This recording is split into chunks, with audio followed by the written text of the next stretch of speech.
Sizlarga bugun men bitta topshiriq beraman ustoz sifatida. Bugun nechinchi chislo? 2-fevralmi? 3-fevraldan boshlab 2026-yildan boshlab eng qiyin topshiriq, lekin rosa qiyin. Lekin qani Alloh roziligi uchun qilasizlar ertaga hammang. Ertadan boshlab hamma yaxshi inson bo'ladi. qani kim bo'la olar ekan? Voy dod Oltin xonim, boshqa narsani aytsangiz ham shuni aytmang duosini hammangiz qiyin, yaxshi odam bo'lish, lekin bo'lish kerak.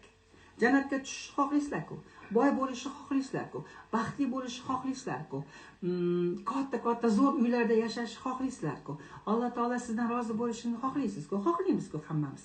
Bu narsani xohlaymiz, lekin bu tarafga yuramiz. Biz shunaqa xalqmiz. Buni xohlaymiz, lekin bu tarafga harakat qilamiz. Lekin orqaga qarab qo'yamiz-da, nimaga men buni bermayapti Alloh taolo bizga deymizda, bu tarafga qarab ketaveramiz.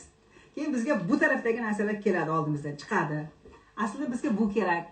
Bu kerak bo'lish uchun siz bu tarafga yurishingiz kerak. Yaxshi odam bo'lishingiz kerak. Понимаете? Yaxshi odam bo'lish qiyinmi, qiyin emasmi? Qani aytinglarchi. Balkim oramizda ensasi qotib o'tirganlar ham bo'lishi mumkin. Bizani xalq qilmaydi-ku. Mana shunaqasiga seryozni o'tiradi.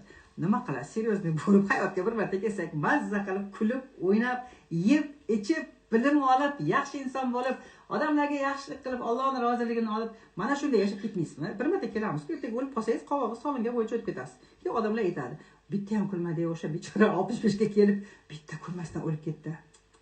Desa, keyin bittasi aytadi, "Zato u dunyoda kuladi u" deydi. O'zini o'zi aldab qo'yadi keyin. Bu yoqda kulmagan odam, bu yoqda ham